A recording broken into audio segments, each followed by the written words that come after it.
Parásite de Grey en quechua, ya que esta serie no ha pasado ni una semana y ya está volviéndose muy viral en todo el mundo.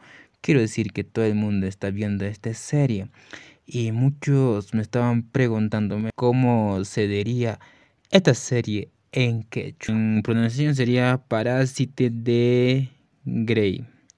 En español sería Parásito el Gris. Ahora sí viene lo más importante. Parásite de Grey en quechua quiere decir Oqui-Kuro. La palabra gris en quechua es Oqui y parásito sería Kuro. En general sería Oqui-Kuro. Pues nosotros estamos planeando un pequeño detalle. Quiero decirles que en los siguientes videos estaré trayendo las escenas que normalmente está hablando, pues en las escenas estaré traduciendo, subtitulado de español a quechua. ¿Qué les parece? Les va a servir mucho para que es una guía.